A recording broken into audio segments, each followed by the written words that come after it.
John Harbaugh and Eric DeCosta spoke to the media on Friday for their end-of-season press conference, so we instantly react to what they had to say. All that and more coming up next here on this Instant Reaction episode of Locked On Ravens. You are Locked On Ravens, your daily Baltimore Ravens podcast, part of the Locked On Podcast Network, your team every day.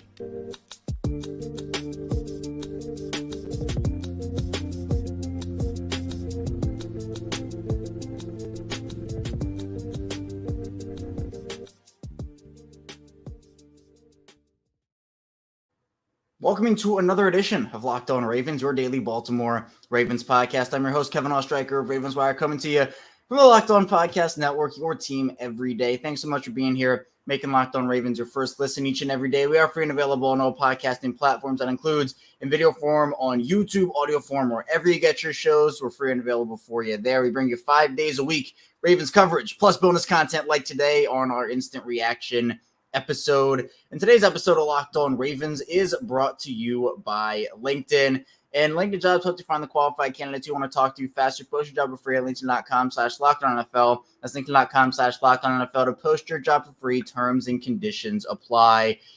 This one's going to be an interesting one. The Ravens had their end of season press conference today. Obviously, we're going to be talking about what John Harbaugh and Eric DeCosta had to say to the media. And look, it's always something where you're not going to get answers that you love during these, and a lot of coach speak and GM speak happen. But what you look for in these is explanations and just trying to get an understanding of things that maybe went wrong during the year, what the goals are for next season. And we're going to be talking about both what John Harbaugh and Eric DeCosta had to say, because they had some interesting stances on some stuff, which we're going to get into and get into the future of the franchise in terms of free agency draft. And also, of course, the big elephant in the room, which is the AFC Championship game and how they handled that and the game plan and lack of the running game. And it was talked about. It was talked about. So before I dive into that, though, thanks so much for tuning in today here on the show. Again, as I mentioned, we're 5 days a week on Locked On Ravens. If you want daily Ravens coverage, be sure to subscribe, hit that like button on YouTube, follow along in under form, subscribe there as well. I'm trying to start up my Instagram again, so I'm trying to push that recently. We're on Instagram at KLStricker34, same as my Twitter handle, it's KLStricker34 as well. And if you're an everydayer, I appreciate you tuning in every single day. If you're somewhere in the middle, you're a new listener, thanks so much for tuning in. If you're somewhere in the middle of that, thanks so much for tuning in as well. And in the chat, if you're live with us here on YouTube, you want to put in your comments. I'm going to see a lot of Harbaugh comments, I'm sure. We're going to be talking about that. I already see a couple of them in terms of people not wanting Harbaugh to be in Baltimore anymore. I see Zeke in the chat.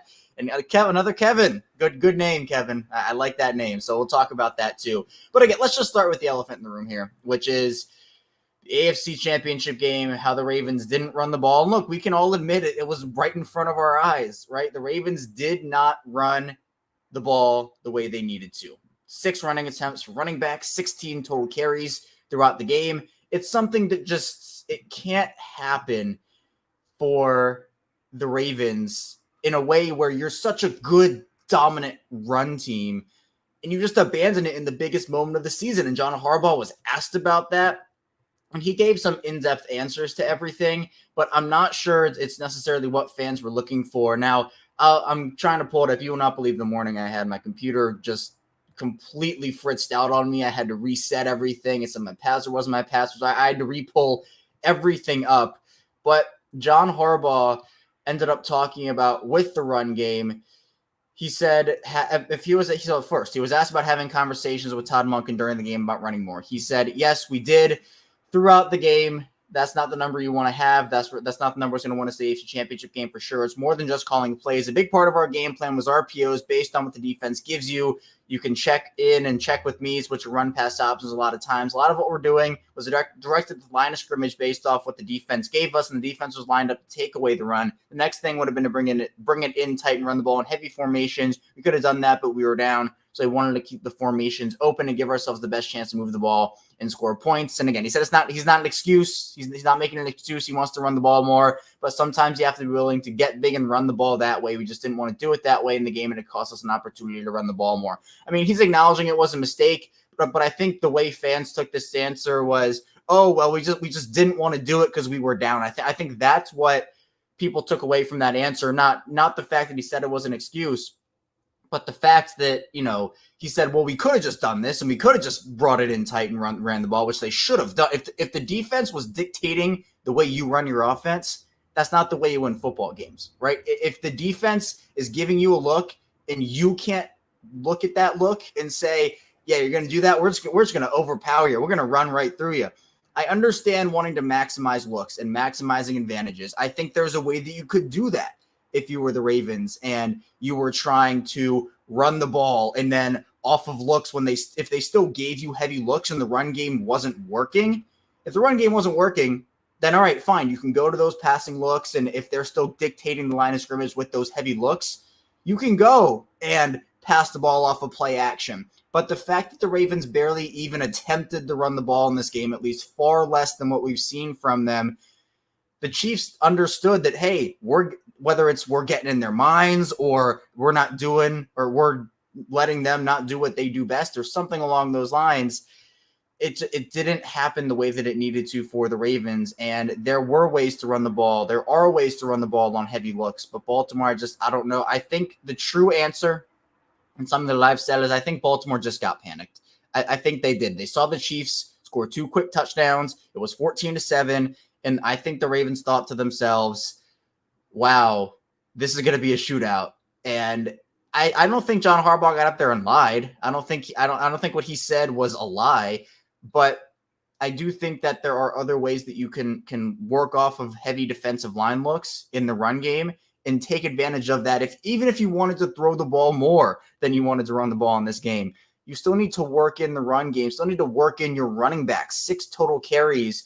And I mean, I see Stackhouse saying Harb's commenting that the Chiefs played a better game is kind of dodges responsibility to a degree. Also discounts how well the defense played for 3 quarters. Frustrating. Yeah, I mean, look, in this situation, you're in the AFC Championship game, right? There are no excuses. You work up to that point. You win at least 1 playoff game. For the Chiefs, they won 2. For the Ravens, they won 1. You're in playoff mode. You're one of the best teams. I mean, look, we can say the Ravens were the best team in the NFL this season, and you come up short in a way where you just completely abandon your identity. And John Harbaugh saying, look, we could have run the ball in tight formations, but, we were down, so we thought that throwing the ball was going to be better. You stick, in my opinion, and it's something that Dan Campbell did, and he lost in that Detroit NFC Championship game, right? He lost, but he stayed true to himself, was aggressive on 4th down. Those are the Detroit Lions we saw all season. For the Ravens, John Harbaugh and the Ravens got away from their identity. Todd Monken got away from the identity of the team. You can understand losing a game if you stuck true to what worked for you. And this was the Chiefs' run defense that just wasn't great the entire season, right? That they're 24th, I think they were coming into this game or the regular season against the run.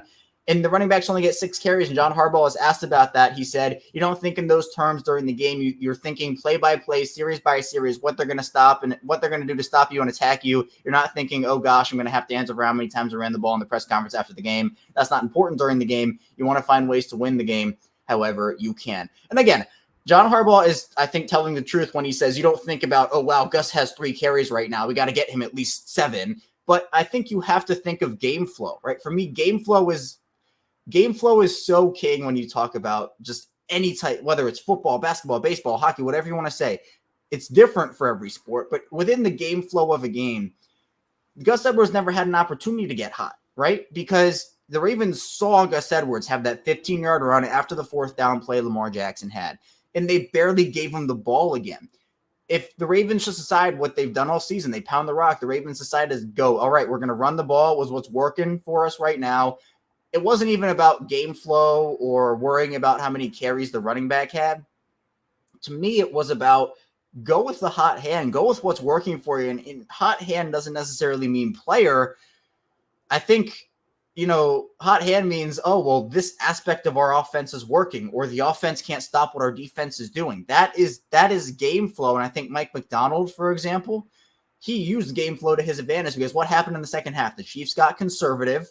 Mike McDonald used that to his advantage. He figured some things out about Mahomes and that offense, and the Chiefs did not score a point in that second half. The Ravens did not adjust to game flow when they couldn't get once they abandoned the runs of the degree the way that they did.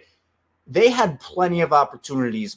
It was very late in the game. They still could have, they played the game like they were down by 30 points the entire game. They were down by 10 for the majority of it, 7 or 10 for the pretty much entirety of the game.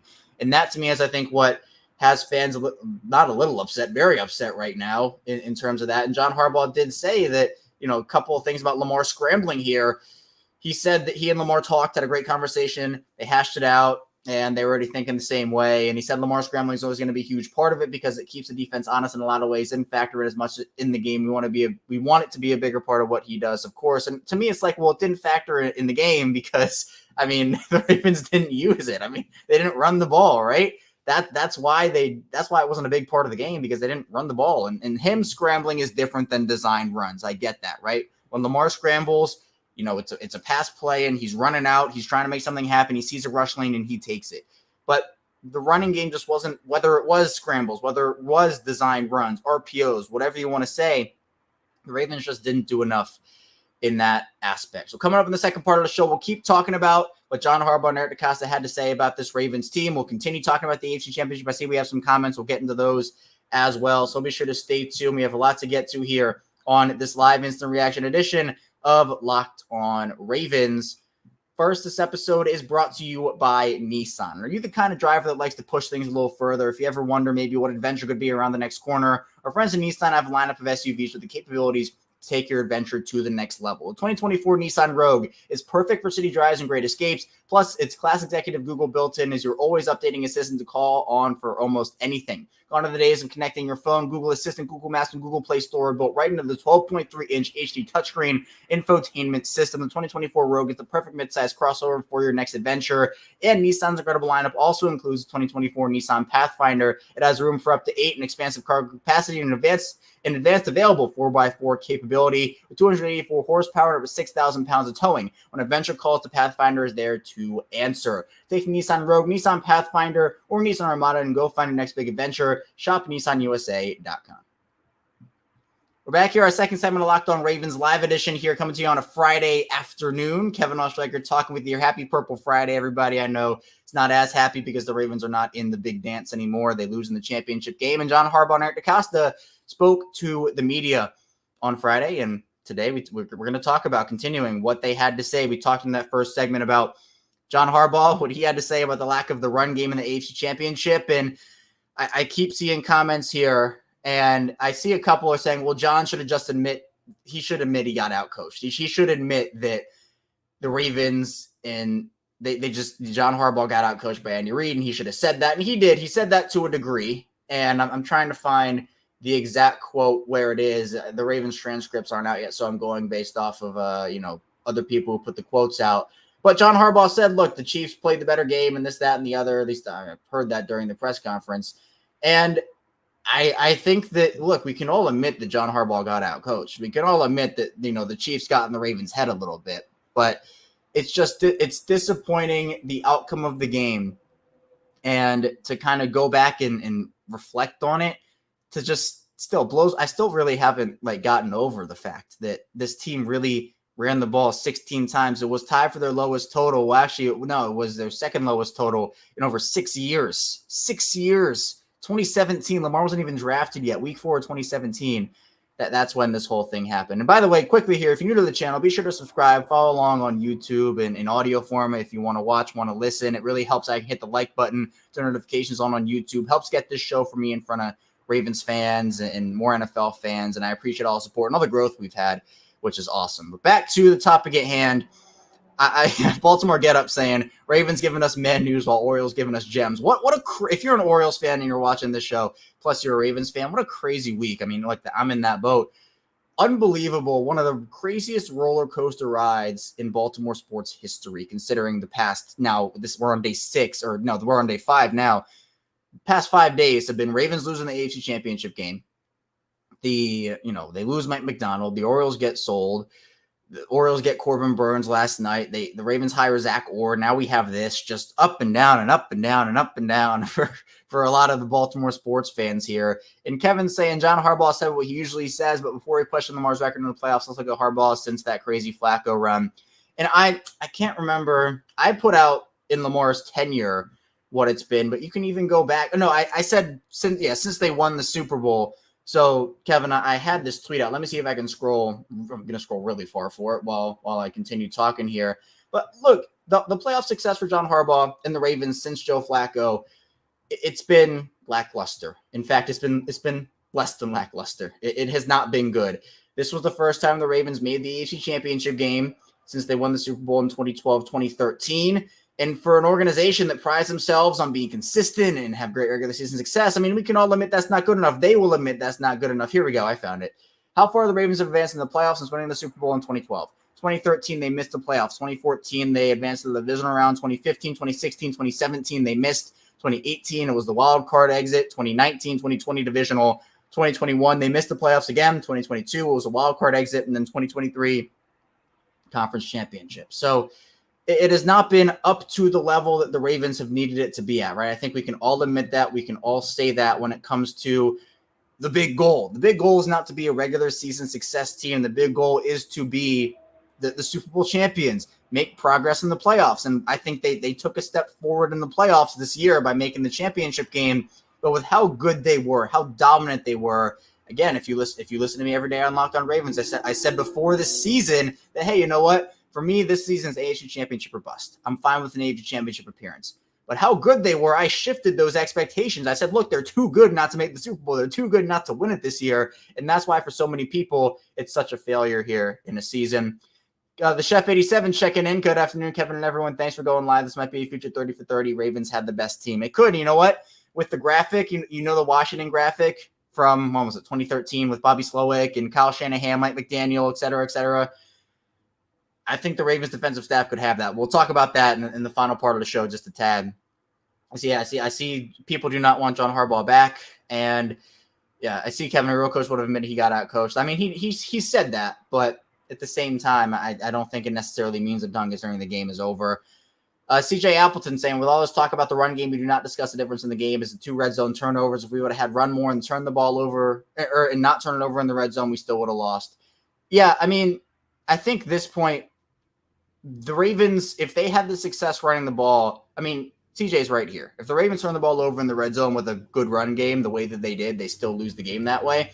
But I don't know if you turn the ball over, if you're running the ball in the red zone. The Ravens just didn't have that. And John Harbaugh said as such, where look, if we don't turn the ball over, we win the game, right? Or we have a better shot to win the game. He said we could have won that game if we would have finished a couple of plays. We would have won that game. Our defense played phenomenally in the second half. I'm disappointed that we didn't win the game. From a football standpoint, the focus is how can we protect our run game a little better with our pass game at times. It goes both ways. It's how can you protect the run game with the pass game? How can you protect the pass game with the run game? I bet the Ravens have more success in their pass game if they run the ball more. It keeps the defense honest. And if you start to have that success, even though the Chiefs were giving you heavy looks, I still think that you have more success because you're running the ball. And even if it's a couple of chunk plays, like you have a couple of 15-yard runs like you did with Gus Edwards, I get that the defense, but you don't, in my opinion, you don't want to have the defense dictate your game plan. You want to go in there, and that's been Ravens football. Defenses can give you heavy looks. You have the heavy personnel right back. You can put Patrick Ricard, right in the backfield. You can put him in line. You can use 2 tight end sets and heavy formations and the 6th offensive lineman looks. I'm not saying run goal line from your own 20, but you can still dictate that way. And the Ravens have been that team that say, you know what, we're going to just smash mouth you in the mouth, and we're not going to care what looks you give us. And it was disappointing the Ravens didn't do that in this game. And Kevin saying they played 6 DBs most of the game. I mean, yeah, you saw guys out there. I mean, Deion Bush comes in for, I can't remember who the injured Chief was. I think was it Mike Adams? I can't remember who it was. I think it was Mike Adams. But you have, McDuffie and Snead and Justin Reed out there. The Chiefs, the weakness was the run defense. And regardless of if they were giving you heavy looks, the Chiefs front 7 was injured. Even the front 4, you want to just talk about the front 4. The front 4 was injured. Derek Knighty didn't play. Chris Jones was clearly beat up for the majority of this game. You also have Willie Gay didn't play in this game if you want to go to front 7. The Ravens, I think, had opportunities, and it doesn't really matter to me that, the Chiefs were playing heavy looks. I get that you don't want to run into a heavy look every single time, but you got to do it at some points. I mean, 16 carries is just not enough. In Baltimore football history, saying Casey knew they wouldn't stop our run. Casey was hoping to force the coaches into being too clever by half, and it worked. Harbaugh is a simpleton. Oof, simpleton, man. I feel, for me, I mean, I agree with the comment where Casey knew they had to pull out essentially all the stops, right? They had to pull out all the stops to stop Baltimore's run game, and I guess it was a throw in a prayer, right? Of the Chiefs saying we're just going to give them heavy looks all game because their back end is incredible. I mentioned Snead, McDuffie, Justin Reed, etc. Their back end is incredible, and the Chiefs were probably saying, we just need to force them into throwing the ball. We have to give them looks. And with guys like Nick Bolton, you throw those guys on tight ends and say, let's just hope it works. Nick Bolton on that Lamar scramble touchdown was on Zay Flowers at the end of it. The Chiefs were willing to live with that if they could make the Ravens not run the ball. And it's exactly what they did. NanoRave8 checking in saying, I don't know any more than I did before the presser, other than we need a young coach that can keep up with the times. Look, I think with the Harbaugh conversation, I've said this, I'll say it again. Regardless of how you feel about Harbaugh, the Ravens making the AFC Championship game, they were never going to move on from him. Again, regardless of how you feel about it, if you think they could have kept him, if you think they could have moved on from him, them taking a step forward, they were never going to move on from him. But here's the reality of the situation. The next step forward for the Ravens is a Super Bowl, at least making the Super Bowl. And look, you don't fire a coach that makes the Super Bowl, right? But if it's anything less than that, for John Harbaugh, you have to have a serious conversation, serious look inward if you're the Ravens, because with every year that this thing doesn't get done, with every year the Ravens don't win the Super Bowl, it's another year you're wasting. You're wasting Lamar's prime. You're wasting another year of this guy and that guy. And again, I think John Harbaugh, in the grand scheme of things, is a good coach. I've said that. I've said it before. I'm not saying breaking news here, but sometimes tenures are just meant to come to an end. Sometimes you need a change. And for the Ravens, they've had to kind of address that with Don Martindale, with Greg Roman. Well, the next guy on the list here, it's not the special teams coordinator, right? You have to look inward if you're the Ravens. And the Ravens, again, we're never going to move on from him by taking a step forward. But the next step forward is a Super Bowl. And that's kind of just what it is right now. So coming up in the final part of the show, we're going to be talking a bit more about what John Harbaugh and Eric DeCosta had to say. We're going to be, again, wrapping up the AFC Championship talk, then getting into some of the stuff that Eric DeCosta had to say, and John Harbaugh as well, about the future of the franchise, for agency, draft, fifth-year options, and more. Stay tuned. A lot to get to here on this live instant reaction edition of Locked On Ravens. Don't go anywhere. First, this episode is brought to you by LinkedIn. We're in February now. At the start of the new year, though, every small business owner is asking themselves the same question. What's the one move I can make that will take my business to the next level in 2024? LinkedIn Jobs knows your success all depends on the team you surround yourself with. That's why LinkedIn Jobs has created a tool to help find the right professionals for your team faster and for free. And with LinkedIn, I've had a ton of great experiences over on there, whether it's finding jobs, connecting, networking. LinkedIn's really awesome. And LinkedIn isn't just another job board. LinkedIn has a vast network of more than a billion professionals, which make it the best place to hire. Hiring is easy, in fact, when you have that many quality candidates. So easy that 86% of small businesses get a qualified candidate within 24 hours. And maybe you want to achieve some goals in 2024. The right team member might be able to help you do that. That's why small businesses rate LinkedIn Jobs number one is delivering quality hires to leading competitors. LinkedIn also knows small businesses are wearing so many hats and might not have the time and resources to hire. Thankfully, with LinkedIn, the process is intuitive, quick, and easy. Post your job for free at LinkedIn.com/LockedOnNFL. That's LinkedIn.com/LockedOnNFL to post your job for free. Terms and conditions apply. And this episode is brought to you by DoorDash. And for me, I'm a big snack guy, so I love the chips, the dips, the nachos, all that type of stuff. DoorDash is the place to go if you need to order something. Maybe the game went to a timeout. Time to order with DoorDash. Halftime, order in with DoorDash time. 2-minute warning, you got it. That's the cue to order in with DoorDash. Whenever the clock stops, honestly, that's your time to order in with DoorDash. And I'm also, also the game day package. I love that too. So pizza, wings, soda, burgers. You can get that all delivered on DoorDash without missing the game.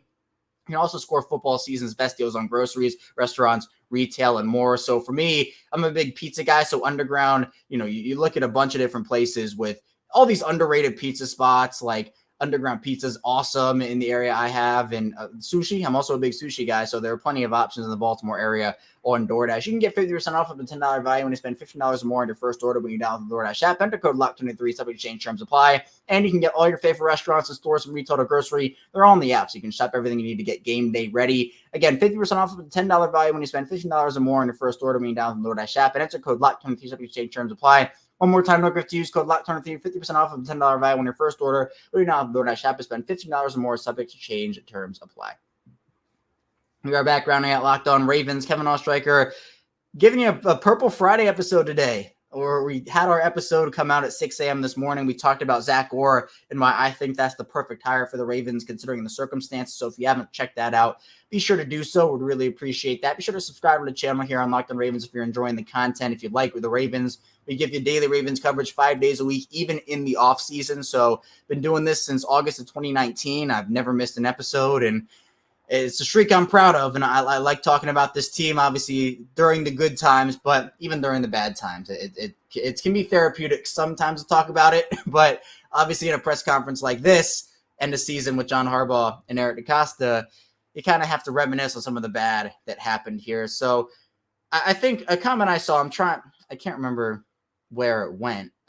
I thought I saw it. Yeah, here we go. Baltimore Get Up saying, what you're saying is the offensive line was overrated, Kevin. I thought it was, but we pretended like it was okay.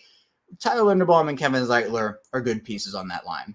Ronnie Stanley had a great game against Houston, and Ronnie Stanley's season was so up and down, but both John Harbaugh and Eric DeCosta kind of commented on the offensive line and how important the offensive line is, and he kept saying offensive line, offensive lineman, and he talked about Ronnie Stanley, Eric DeCosta did. He said the OL is always something we're going to stress here. Unfortunately, Ronnie, no fault of his own. He's had a series of injuries that have hurt his performance. I love Ronnie. He's still a talented player. I think this is a big offseason for him. Very vague when it comes to Ronnie Stanley. Very, very vague.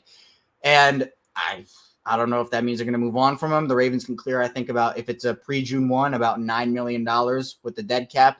And then next year, they would clear about $20 million without dead cap with whatever it was, the pre-June 1st cut. So that was a very vague answer by DeCosta. I don't know what they're going to end up doing, but there's a lot to look at when it comes to Baltimore and what the Ravens have gone with on their offensive line, because he's right. The injuries Ronnie Stanley has suffered have impacted his performance, and I think you have to take a serious look in the mirror if you're the Ravens about Stanley. I think there's going to be a new left guard next year. It could even be a new right tackle, next year. I think they bring back Kevin Zeitler. Eric DeCosta congratulated Zeitler and said a bunch of good stuff about him, so I think he'll be back, but I don't necessarily know what it means with Baltimore, how they're going to address it, because I'm a big proponent on the offensive line too. The offensive line, the trenches are what really makes an offense, and starts up front. The Ravens need to have 5 quality offensive linemen. I think this year they were kind of rotating between two to 3, especially with the rotation. You cannot do that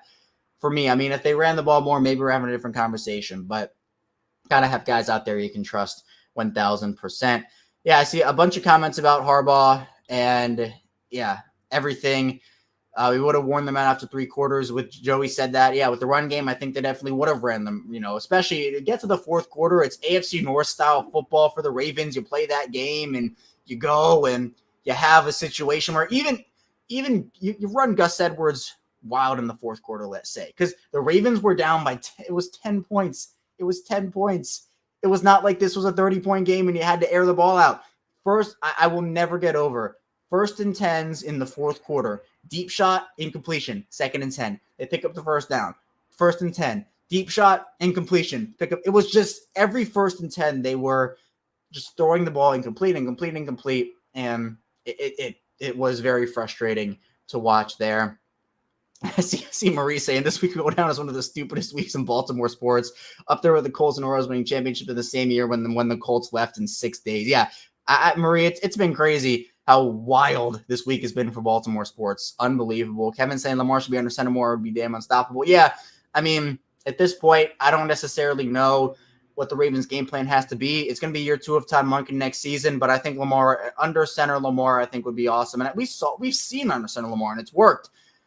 I have Taurus saying Kevin John is untouchable. I think next year we might be having a different conversation about that, Taurus. I think the Ravens, and we saw the same thing with Greg Roman. Even if you want to go down the Steve Saunders route, the Ravens are extremely loyal to their guys.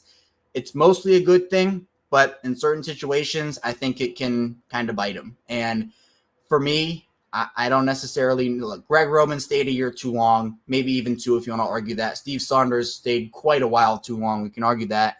For John Harbaugh, I see Daniel here saying Kevin John's contract is up after 2025. Will they renew? I don't think. I mean, we're not going to know that, but this upcoming year to me is the year. It's judgment year for John Harbaugh, right? Once the Ravens beat the Texans in the divisional round, I had kind of hinted at it on my show. John Harbaugh was safe whether you wanted him there or not. And, whether you're on the side of the conversation, I mean, look, who to me would be the better option for head coach of the Ravens right now?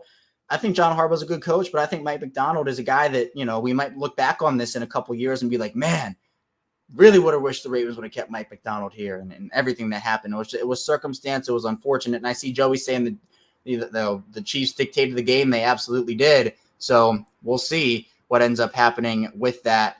But I don't necessarily know where the Ravens go from here. I mean, John Harbaugh and Eric DeCosta did talk a bit more about the offseason, fifth-year options.